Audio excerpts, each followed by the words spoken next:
Hello and welcome back to Bicycle Legs and another edition of Favorite Song from Each Album. And can you please welcome my very special guest today, Mr. Scot Lade from the Prog Corner. Scott, it's an honor to have Woo! you on the channel. Thank you so Hey, much.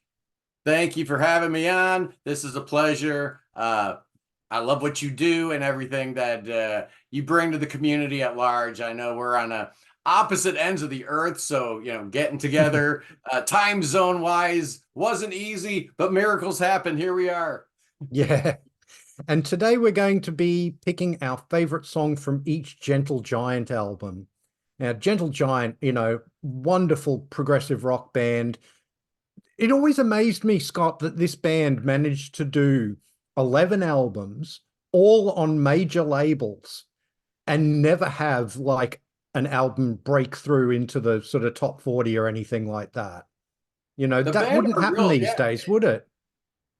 It's a mystery, really. But as I think about it, for years I struggled because this is a band that toured incessantly in the US market, slavishly devoted to trying to crack the American market like Yes and ELP had done earlier. So, they were touring nonstop. What was going on? Well, part of the problem was promoters. Sometimes they'd get it right and book them with bands like Jethro Tull, but other times they'd put them on bills with like Black Sabbath and stuff like that, and it just didn't make any sense. But also, their first two albums weren't even released in the US. And then they were out on Columbia, and then finally, Capitol picked them up, but after In a Glass House wasn't even released in the US. And then they went from Capitol to Chrysalis, and then finally to back to Columbia for their last album. It was an absolute disaster. There was no consistency at all. So they could never really gain traction. It was a real Yeah. problem. They never had the label support in the US that they deserved. And looking back, they are probably all the better for it because they're kind of like that cult band that not everybody's heard of, and I can claim them kind of as my own in a way that I can't really with Yes and Genesis, who sold millions of copies and toured in front of tens of thousands of people every night. It just wasn't the same gig at all for Gentle Giant. Bless their No. heart for it. It makes their discography kind of more pure in a sense that they weren't always just going after the almighty dollar. They were going whichever way their muse led them. Sometimes not always in a great territory, as we find out later in their career. But I, for one, think that this band just got better and better and better up to a point where they plateaued at a 10 and stayed there for a long time, and then had a little dive at the end. But I contend their final album actually righted the ship a little bit. And had they Yep. stayed together, man, I think they were well suited to dominate the 80s. I mean, I Yeah. really do. Derek Schulman's ear, obviously pretty good, signing bands like, I don't know, Cinderella, Bon Jovi, people like that. So clearly he knew what audiences wanted. And I think Gentle Giant could have provided that for them, but they called it a day. And well, all we have is 11 really, really cool albums. That's Yeah. all. Yeah. So let's get into it. And we start off with the wonderful debut album. It's a Oh, great yeah. statement, isn't it? Right from the get-go. What's your favorite song on this album? You know, Not only is it a great way to start a career, but you start the album right on too. I love Giant. I think it's the standout track here. There's a couple other songs on here I could have gone with, but for a band that really didn't know what they wanted to be yet when they grew up, I mean, you look at the origin story of Simon Dupree and the Big Sound, having the big hit with Kites, and then breaking up and doing the secret 45 as the Moles, which actually did shockingly well in the UK. They really didn't know what this band was going to be. All they knew is they wanted to be different than everybody else. Mission accomplished. And it starts right with the lead off track. First song, side one, Giant. Yeah. Nailed it. Yeah. Yeah, no, it's a terrific track. And it's a great sort of statement of intent, isn't it? Yeah. Like, we are going to be different. The song I went for on this album is Nothing at All, because I feel like it's kind of the big epic on the album. It's Yeah, nearly yeah. 10 minutes long. You get a lot of what you would get with Gentle Giant later on. It starts off with this really quiet, beautiful passage, and then it builds and it builds and it gets into this really great rockin' passage, and you get this incredible vocal from Derek Schulman. He's absolutely wailing in this song. Love that to bits. And then, you get the obligatory drum solo, but at least they do a little bit different with it, with the phasing and the piano sort of tinkling in the background. So It was 1970, yeah, you know. exactly. The drum solo was a thing, right? Yeah. And I'm kind of glad the drum solo went away a little bit. You can do something else with your time, and that's probably why I did not pick that track. Uh, Mm. I've never been a fan of the drum solo. Not even in a live album. Why do you need to do it? It's just not necessary. Yeah, no, that's understandable. I'm But I I'm like not I like the usually. debut album. Yeah. How do you feel about the debut album, as part of the discography? Because I ran into a whole bunch of pushback when I ranked it relatively low in their discography. Mm. The first album has its fans, man. There's people out there that defend it, will defend it to their last breath. I'm not one of them. I just think it's a really, really Yeah. good debut album, but they would get way, way better really, really fast. Yeah, I agree. I think when I did my ranking, I put it in the probably in the bottom half of the ranking, but it's still an incredibly good Yeah, album. what a great debut. Yeah. So And good. then But they like I said, they got a whole lot better yeah, real fast. yeah, Because and this thing here, yeah. yeah. I You noticed know, ours are a little bit different. yeah, The color of the title there. It's a yeah, different I'm in color. black there. Yeah. This is what pressing is this? Yeah, this is a second Vertigo UK pressing. Okay, So this this is the space like the spaceship yeah, this logo. is the original Australian pressing on a Swirl The label. swirl, yeah. Yeah, I Yeah. don't have I don't have the swirl. I got the spaceship. But either way, man, this album is just so much better. To me, it digs deeper into their weirdness. I mean, the first album to me was an album that showed their diversity. This is just where you see this is a weird band, man.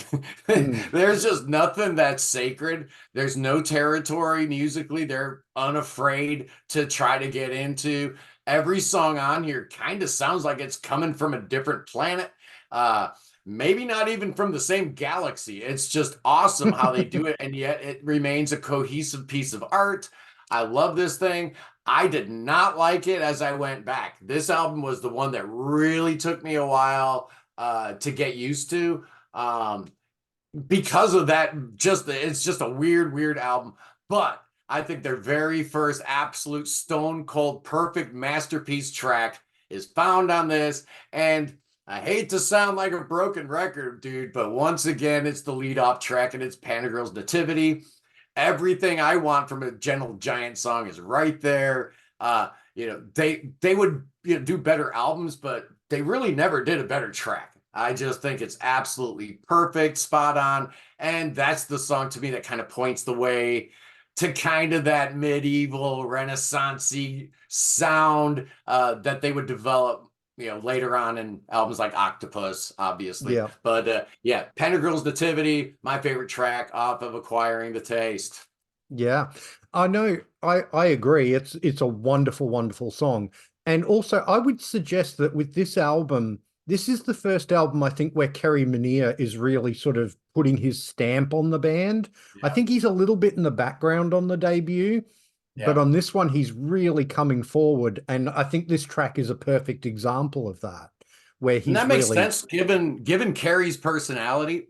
He, yeah, he is a real timid kind of guy. He doesn't need the limelight, doesn't want the limelight, didn't even want to sing live. This is a mm, cat that kind of dug being in the background. So Yeah, that makes sense that on the debut, maybe he would be, a little bit more in the background. Yeah, you're right. He is definitely up front and center on a lot of these tracks here. Yeah.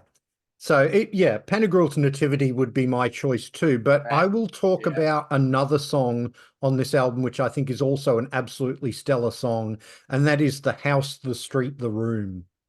Mm. Um, I absolutely love it. It's got a creepy, almost sort of haunted house vibe to it.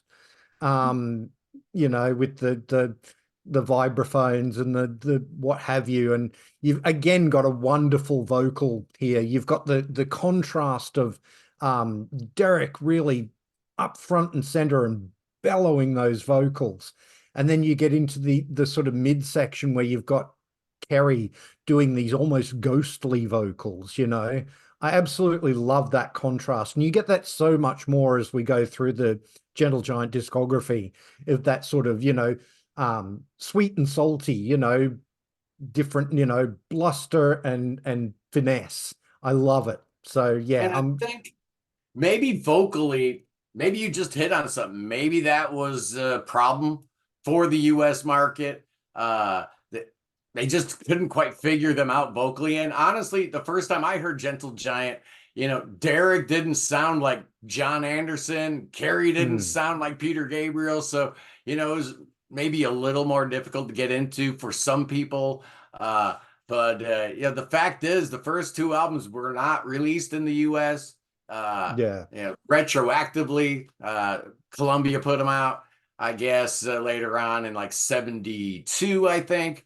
But the first album that came out in the US market was, again, if you were paying attention, oh, this is the third album by Gentle Giant. Huh? Yeah, it yeah, says so. It's three friends. No, wait a second. I thought it was this. In the age of the internet, it probably wouldn't have confused people. But you're rolling out a band, kind of like a debut album because it's their first album in the US and it's the same album cover as your debut. It's just confusing people. And yeah, bad marketing decision after bad marketing decision. But we'll go with the UK cover because it's the real album cover. And to me, this is where the band, God bless Martin Smith. I think he does an absolutely fine job on the first two Gentle Giant albums. We got a new drummer here. What's his name? Malcolm Martimore. He's just, to me, just a way better fit for the band. And I'm sorry, these songs are just now getting more into progressive rock territory, I guess. They're getting a little longer, a little more expansive. Oh, funny, I'm getting into them a whole lot more too. And my favorite track off of here is Mr. Class and Quality. Um, mm, I love it's a prog track, right? And it would be yeah, really hard to identify anything off the first two albums as, if you want to say this is, purely what a prog song sounds like. Well, Mr. Classic Quality is a prog rock track all the way through. I love it. I love the diversity, the counterpoint, the different instrumentation, all the stuff that we love about Gentle Giant. Three Friends is such an amazing album. And once again, when you make a mistake at the very basic level of what the album cover should be, uh, you're probably going to have a problem cracking the US market. And I don't mean to jump ahead at all, but I think you know where I'm going because they do mm, the exact same thing, make the exact same mistake on the next album. But yeah, we'll talk about that in a second. yeah. No, I agree with a lot of what you're saying. I love Mr. Class and Quality. And, 1970, 1971. Even the sort of early bands think, you look at those first couple of Yes albums, they're not quite prog yet, are they? It took until they got to the Yes album before I think prog was still kind of, 1969, 1970, 1971. It was still kind of being invented and it was still kind of defining itself. So Yeah. by the time you get into 1972, it is well and truly, defined what it is.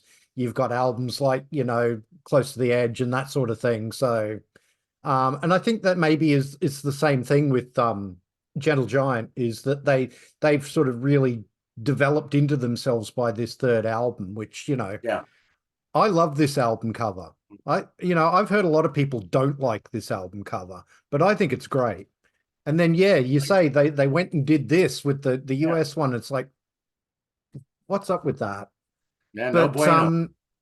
the song I'm going to pick on Three Friends is School Days Um, because I uh, absolutely love it. It's so playful and yeah, bouncy and joyful.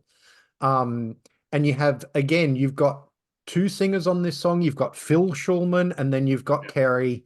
And, Kerry provides these almost sort of ghostly, wistful vocals. Which And matches keyboard playing on that. yeah, What is absolutely. that electric piano he's playing there? What is that? Yeah, It sounds awesome, absolutely. but yeah, mirrors his airy vocals there. Yeah, Yeah. And then Phil Schulman's doing the really sort of bouncy, playful kind of vocals. right. The school days that I love that. So I almost went with Peel the Paint because it's Well, just a yeah, rip-roaring song that's the too. hit, But man. but They did it yeah, on I'm live album for a reason. It's just awesome, exactly. you know. It's But yeah, one of that's a their good. hardest rocking parts, isn't it? Like Yeah, Peel the Paint, it starts off with that quiet bit and then it gets into this just absolutely rip-roaring rock and roll section. and Love that's it to part of the bits. fun of Gentle Giant is, you know, they understood dynamics, and I wonder how a band, who understood the loud, soft thing as well as they did would do in the age of compression, right? And during the Mm, loudness wars, I don't think it would work, to be honest with you. no. They were certainly of their time. Because of Yeah. that in part. But jumping ahead to their next album, we alluded to it. A lot of people really like this album cover. I don't get it, man. This is the Mm. same cat that did Cheech and Chong's Up in Smoke. That's the I only didn't other know album that. cover credit I could find for this guy. Uh, Competing against, oh, I don't know, some bum named Roger Dean. I mean, come on. And it makes no sense because this is 1972. By this Yeah. point, Yes was red hot. Uriah Heep had two hit albums with Roger Dean artwork. Why wouldn't you use the Roger Dean artwork? It makes no sense. But to me, this is where everything came together. I love Three Friends, but to me, Octopus is where they hit the absolute pinnacle. And unlike a lot of bands, they actually stayed there for a few albums. But this is, to me, their first perfect album. Unfortunately, the last one with Phil.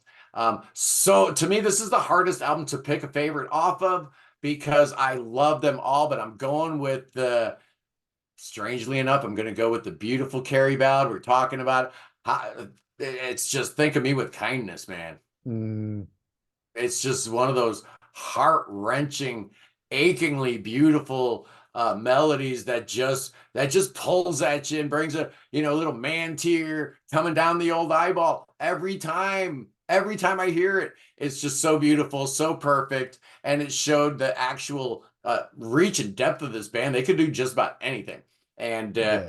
yeah, I that's the track for me on Octopus. Yep. Yeah. No, it's a good choice. That is such a good cover, isn't it? I mean, I it's one love it. of my favorite I Roger love it. Deans. Mm, Um, and look, I don't mind this cover. I think okay. it's a fine cover. Yeah. I like the fact that it's die cut. The So die cut's cool, right? yeah.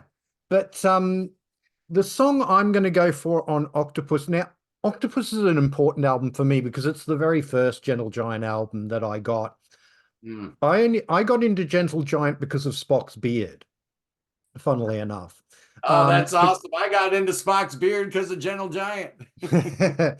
but I was watching the DVD, the Spock's beard DVD, The Making of Five, and they kept talking, Neil kept talking about the song Thoughts Part Two as their Gentle Giant song, in this making of disc. Hmm. And so I thought I have to check this band out. And obviously, this was before you could easily, Yep. listen to stuff on YouTube or Spotify or whatever. So I ordered Octopus as a CD. And then you And heard Knots. Yeah. I mean, Knots is great, but I mean, right from the beginning, the advent of Panurge, that hooked me in instantly. Um, and so that's the song I'm going to go for off this Yeah, album. And it became a live staple for them for yeah. a reason, because it's just an absolutely, kick-ass song. It shows a lot of their different sides. It shows their rocking side, it shows some of their vocal interplay, it shows some of their quieter bits, all within a like less than 6 minute song. And They get it's a still lot done in and a it's fairly really short weird. period. And it's Yeah. still weird. Yeah. So so yeah, that I mean it was one of those things where, first album I get, track one I hear, instantly fall in love with this band. So that's why I'm going with the Advent of Panurge, because yeah, love that track to bits. And I think I was way back in the day with the message boards and whatnot during the early days of the internet. I was looking at some of these Gentle Giant boards, and that was always the song that was picked number one in all the polls that they would do. Mm, Advent of Panurge would always come out on top. It was always number one. And it's hard to argue. I mean, such a great song. But yeah. you know, they finally were able to put out a couple records in the US that had different album covers than the ones in the UK. And then they get dropped. They don't have a label in the US for their next album. So if you were a fan of the band, you'd have to go to the import section to find In a Glass House. This thing didn't come out for a long, long time in the US market. Uh, but for me, when I got into Gentle Giant, I found out that there was an album because I had them all up to freehand. I had no idea this thing existed. Mm, And then I'm reading in some article, they finally got a little bit of press when Freehand came out. Chrysalis was starting to push them a little bit. And I read about this album called In a Glass House that was never released in the US. Man, you better believe I found out what an import section was at a record store. I was scouring them all, man, until I found this bad boy, and I was not disappointed. Another Stone Cold 10 out of 10 classic. I could pick any of the four big tracks off of here. The two interludes, don't really do it for me, but I'm going with Way of Life. yep. To me, it just has all the dynamics of an epic, but these songs, Gentle Giant didn't need to do epic tracks. They could get so much accomplished in like a 7 or 8 minute long song, which is a long song for Gentle Giant, right? But they never Yeah. had a song over 10:38, I think, is the longest track they had in the studio. So, they weren't a band that needed epics, but they could still sound super epic. And to me, Way of Life is probably the best example of that. Love this Yep. album. So great. Man, I was so happy when I finally got my hands on a Yeah, I'll copy. bet. And I was I'll not bet. disappointed either, boy. Not disappointed. No, this is one of my very, very favorite Gentle Giant albums. I think when I did my ranking, this came number two. So it's an incredible album. And as you say, those four big tracks on this album, you could have chose any of them. I Yeah. I went with The Runaway, because again, just a great way to open the album. I always loved the live versions of The Runaway Yeah. too, you know. Um, and I almost went with the title track because that's a really, really fine song too. But yeah, I mean, The Runaway, it's got that little bit of that medieval thing going with it. Mhm. It's got some real complexity, bits of changes in time signatures and things like that. But again, all within, 7 or 8 minutes. This wasn't a band that did sidelong epics. They didn't need to. Um, they could get more done in a 7 or 8 minute song than a lot of bands could in a sidelong epic, I Yeah. reckon, anyway. No doubt. So yeah, so Yeah. that's my choice is The Runaway. Runaway. Mm. Wonderful Yeah. song. Like you said, any of the big four tracks on that album, flip a four-sided coin, I'm good with it. So finally our boys get a record deal in the US, and overseas they were on some other labels, but they finally get back with the real label and they put out this thing right here. And you know what? I kind of like the reissues with the title track, that short little add-on single they put on the CD versions and whatnot. But as it stands right here, another 10 out of 10 album. I love this thing. Derek Schulman has actually said that he doesn't love this album. He feels like the energy level's a little low on the. What?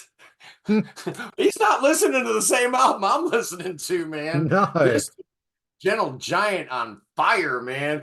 They don't care how dissonant they are. They don't care how weird they sound. I love this album so much. And I have used my pick, Cogs and Cogs, as what is prog? If you could pick one song for me to listen to, Scott, to define what prog rock is, I'm not going to pick Close to the Edge or Supper's Ready. Obviously, that's probably more emblematic of what we're talking about. I give them Cogs and Cogs because you get it all in 3 minutes. It's Yeah. just sickening how many ideas they throw in that one track. Yeah, Derek, I love you, brother. You're dead wrong about this album. Yeah, you are. This is another perfect album. You knocked it out of the park again. I guess it's supposed to be about Watergate and the abuse of power and whatnot. Who cares? Every song's a keeper, but Cogs and Cogs to me is just the pure distillation of everything I love about prog rock in Yeah. just 3 minutes. Wow. Absolutely. Well, Yeah. this is my favorite Gentle Giant album. This is my number one. Love it to bits. Mm. And it was really hard picking a single song off this album because I love all of them, you know. And I'm glad to hear you say that you like the single, The Power and the Glory, the I title, do. I do. because the band despised that song. They were forced to put it out as a single and they didn't want to. I love that song. I think I it's a think it's great great. song. It's But bouncy, it's catchy, it's fun. It could have appealed to a whole different audience. I guess Derek's ear would improve over time. yeah. No, the But then thing again, I he did sign Slipknot and Nickelback, so maybe not. um the thing I love about that song is that it's accessible, but at the same time it still sounds like Gentle Giant. It doesn't sound like any other Yeah, band.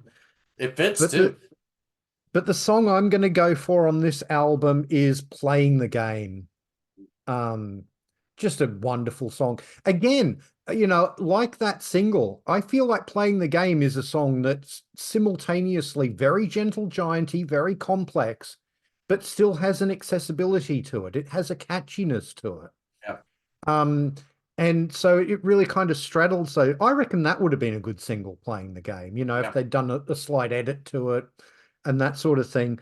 I almost went with Proclamation because again, it's an absolutely fabulous opening track. And that's their I latter day hit, that they reissued and had a whole bunch of modern day proggers do the video of, and that Yeah, was pretty cool. So that I think would absolutely. come probably as their number 2 track of all time. I thought about So Sincere because I Yeah. love it when horns are playing dissonant notes. It always gets me going. I just love it. Yeah. But So then we get to Freehand. yeah, their biggest hit in the U.S. Yeah. I think it actually hit like number 35 in the US, whereas their second biggest selling album was, I think, Power and the Glory hit number 81. So they weren't setting the world on fire in the US, but this was their biggest selling album. They had toured with Tull, so Chrysalis was Tull's label in the US. So I think there was enough synergy there that they finally got a little bit of help from the label. Derek has talked about the band's budget to record this album as being 3 times more than it was for their last couple albums. And honestly, it shows. This is their best sounding album. You really didn't need Steven Wilson, but he did a fine job with his remastering and whatnot. I'll take the original. I'm old school like that. This is my favorite Gentle Giant album. I love this thing through and through. It is slightly more accessible. You can hear that they actually have spent some time in the US and they were listening and paying attention. But on reflection, Hmm. when they go from the vocal part to the rocking part, Yeah. no, Forget about just it. just no. Just know I can't take it. I can't take it. Even to this day, I can't, man. It's just too much genius for my brain to handle. On reflection, if you've heard the song, you know what I'm talking about. It's one of those seminal moments in prog rock, and it just justifies and validates everything that I love about music and believe about music right there in one song. I love Freehand, my favorite album from Gentle Giant. Could have gone with so many tracks off this album. Every Yeah. single one of them to me is absolutely perfect. But some about On Reflection and the vocal harmonies just so amazing. Yeah, absolutely. This album, knowing the whole Gentle Giant catalog now, like I do, this is the album. If I was going to recommend anything to a new listener to listen to Yeah, Gentle Giant, this is the album I would give them yeah. Start there, because I definitely. feel like it's the perfect balance of the Gentle Giant strangeness and difference with an accessibility, you know? Yeah, And yeah, on reflection, I mean, I'm going to echo everything you said on that song because it is just spectacular. And the live versions they would do with a completely different arrangement. Ugh, Um, go onto YouTube and find there's a live version they did for the BBC, um, I think 1978, and go and check that out and listen to it because it's just absolutely fabulous. And you get to see amazing. the band doing their instrument swapping and stuff, which is just incredible too. And But just insane. Just seeing Ray and Gary dueling out on dueling acoustic guitars and stuff. It just come on, yeah. man. Just so great. But the other song I'm going to go for on this album is just the same because again, wonderful album opener, um, has that wonderful quirkiness, but it's definitely got an accessibility to it, a catchiness to it, the finger clicks and all that sort of thing, Oh yeah. absolutely wonderful. But side two of this album, I think, gets really ignored because, side one, you got three songs that are just considered absolute Gentle Giant classics with just the same On Reflection and Freehand. But side two gets a little bit neglected, I think, on this album. And there's some really wonderful stuff on side Mm, two, like His Last there is. Voyage and the instrumental Taliban. I absolutely love that, It's I just am a absolutely huge wonderful. fan of the album closer. I Yeah, almost went with Mobile. The groove that Ray and John Weathers, and I don't think we've mentioned him yet, the no. difference he made when he joined the band, the perfect drummer for the band. And if you had any doubt about that at all, the minute they get into that groove during the verse of Mobile, it is so nasty. And how can something with the lead violin sound that awesome? I have no Yeah, idea. It's just so good. Mobile, what a way to end an album. And I just love how you got to wait like an additional 30 seconds before you get that final little, and it's like, yeah. yeah, it's a classic. It's their last perfect album. I love Freehand. And you're right, that is probably the best entry point into the band for a newcomer because it's a little more accessible than what came before, but it still has all the weirdness and the strangeness. And according to the band, they had about triple the budget for Mm, Freehand that they had for Interview. Chrysalis pulled the rug out from under them. I guess hitting number 35 wasn't good enough for them. I guess going out and playing 200 dates a year all around the world wasn't good enough for them. So they really scrimped. They hardly promoted this thing at all. It does show it's not nearly as well produced. Steven Wilson did a nice job trying to, freshen it up a little bit. But I still like this album a whole bunch, man. It had a whole lot of things going against it, and it's still a really, really, really good album. They were trying new things here. I don't think the whole faux interview concept thing works at all. They probably should have just done away with that. It was a bad idea. But aside from that, I have very few complaints about this album. Uh, mm, a lot of people will probably point to I Lost My Head, but I'm going with Give It Back because this yep. was a bold song, man. Uh, is that just my ears or is that reggae? Oh no, absolutely it is. It's reggae, but it's done Gentle Giant style. They couldn't do it straight. They had to sort of weird it up a bit, but yeah. So maybe interview is not a 10. All right. I'll give you that, but it is not a single point below a 9. Mm, Nope, nope. This is a fantastic album. And yeah, I'm going to give it back as my favorite track off it. yeah. No, it's a good choice. Yeah, this is a good album. I think it gets overlooked a little bit. It It's is. definitely, you know, I think they're starting to head towards where they would go with the next album or two with this album, but there's still plenty of Gentle Giant strangeness on this album, especially in a song like Design. Yeah. That's probably one of the most bizarre things they ever did. And I The Lost song My I'm Head is just a Yeah, perfect song. It made it onto the live album, and that meant something, right? Back in the day.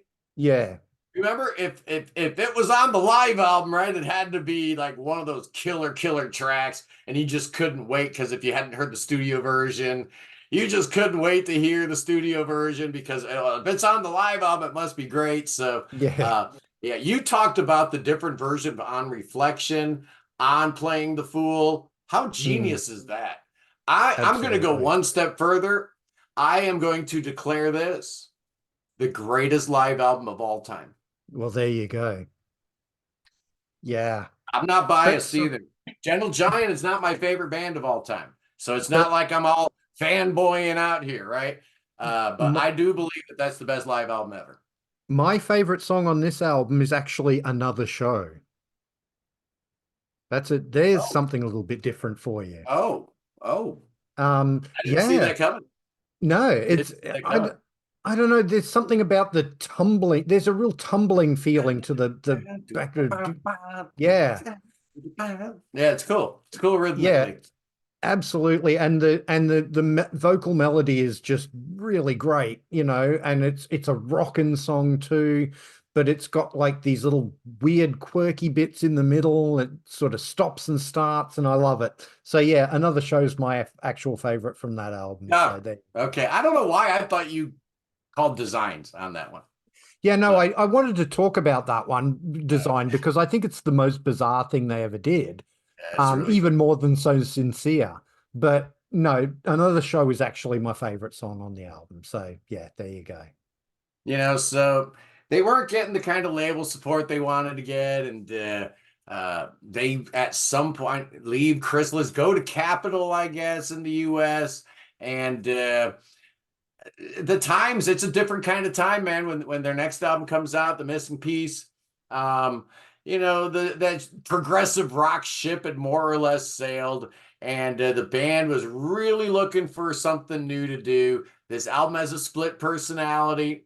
You could definitely tell there is some road weariness. The band do sound a little tired.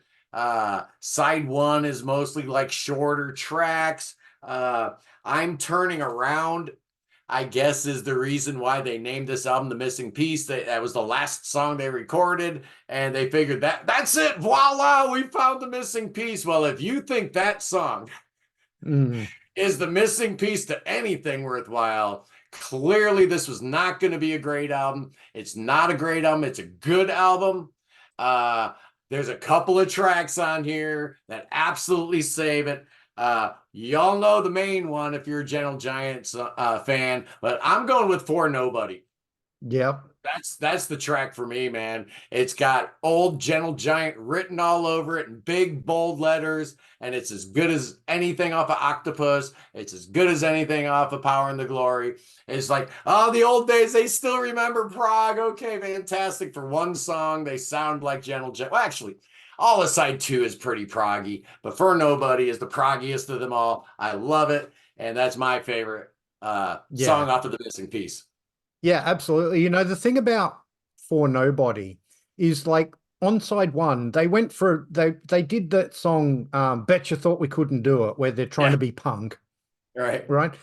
But then For Nobody is a very, very proggy song, but I feel like it's got some punk energy to it Little as edge, yeah. well. you know so they kind of blend it and it works really, really well. I'm going to It go kind of with makes you think of like Tormado's weird yeah, edge. Yeah. Yeah.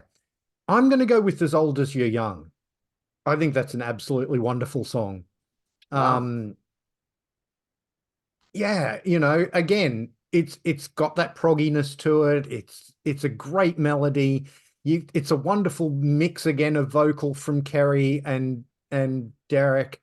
Um, I almost though, and this might come as a surprise to you, because this album's actually been going up a bit in my estimation recently. It's actually a better album than I remember it being. I almost went with 2 Weeks in Spain Okay. because I actually really like that song. Yeah, So there was it's nothing different like from it in their discography at the time. That's for sure. exactly. And that was the But song I hated at first, but you're right. I've come around on it. And mm, you know, this is not the album that's improved the most in my estimation. I've always kind of sort of liked The Missing Piece. We're gonna get killed because neither one of us picked Memory of Old Days, right? yeah, Every comment's gonna be like, you guys don't know what you're talking about. Clearly, the best song off of The Missing Piece is Memory of Old Days. So I apologize in advance for the negative comments you're no doubt gonna get about uh, that one. But to me, that's all the right. album that actually increased the most in my estimation uh, was Giant for a Day because I hated this thing. Mm, I despised it. I hated it. Yeah, I cut it out and put Warwick because I wasn't going to listen to it. It tells you right on here what to do. yeah, It has nothing to do with actually listening to the record. I absolutely hated this thing. But you know what? It's Gentle Giant, man. They still come out, they still find a way to deliver the goods. I'm telling you, side one's actually really good. Who knew? I hated this album, and I was wrong, man. I was so wrong. Words to the Wise. Yeah, yeah. yeah. Good song, but I'm going with the second track. I'm going with Thank You. I just think it's a really, really well written song. Yeah, it doesn't go in a million different places with 100 different time changes and different instrumentation. It's just a really well written song, performed well. There's actually quite a few songs on here. I never dreamed I'd ever say that about this album. Because it really doesn't sound like Old Gentle Giant all that much, but it's actually a pretty good record. And to me, I just put together like a Gentle Giant playlist recently, and I'd never put a song off of this album on one. Thank you actually made it on a Gentle Giant playlist I made. So there Well, you there you go. That's go. my pick. Yeah. I mean, I think most Gentle Giant fans will say that this is their weakest album. I'm pretty sure it was at the bottom of my list when I did my Yeah. ranking. Um, but you're right, side one is pretty good. Side two, not so great, but it has its moments. I always thought Friends was a charming little track from John Weathers. But the song I'm going to Yeah. go for as my favorite is probably one of the most obvious ones, and it is Words from the Wise. I think it's a great pop song, It is. but it's still got that wonderful vocal interplay that the band always had. Um, it's a great melody. I'm an 80s kid rather than a 70s kid, Right. as far as music goes. So I'm a bit of a sucker for a synth bass, and I like the synth bass in that song, Words from the Wise. But yeah, that's the song. I was nearly going to pick Spooky Boogie because I Oh, think yeah. it's a great little instrumental, but yeah, Words It's a from the great track. Wise. Yeah, I mean, side Yeah. one actually really good. You mentioned Friends, which was on side two, but I like that song too. I mean, it's not really a prog album. There's very little I No. would call prog rock on there, but you know, that doesn't mean it's not a horrible album. Yeah. And that really applies to their final album as well. I actually really, really like their final album, Civilian. I thought as a kid, when this came out, I think it was 17. I love the typography, where you got Mm. civilian mixed into the lettering of Gentle Giant. I thought that was really, really clever. So they'd kind of sold me before I'd even heard a single note.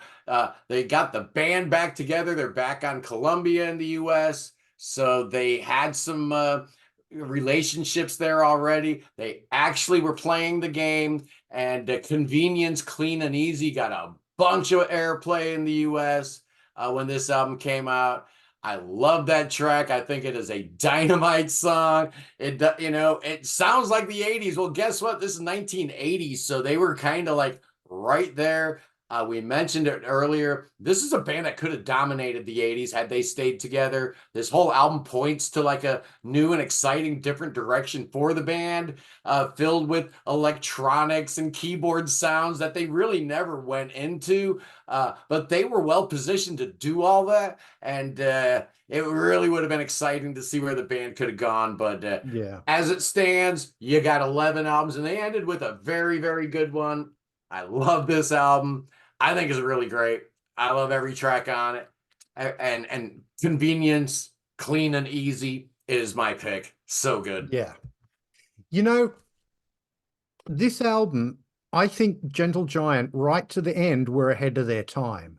Because I reckon if this album had come out in 82 or 83, it would have done a lot better. Yeah, what a Um, and Convenience is a great song, but the song I'm going to go for is Inside Out because I just love that song. It's this mid-tempo song. It's got this bit of eeriness to it. It's and again, you've got some beautiful harmonies and that sort of thing, the do I hypnotic. need lifting part, Yeah. absolutely wonderful. It's got a bit of that epicness to it.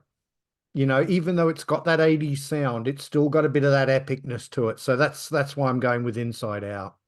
Great So track, yeah. great track. I love it. And the production on that is really, really interesting.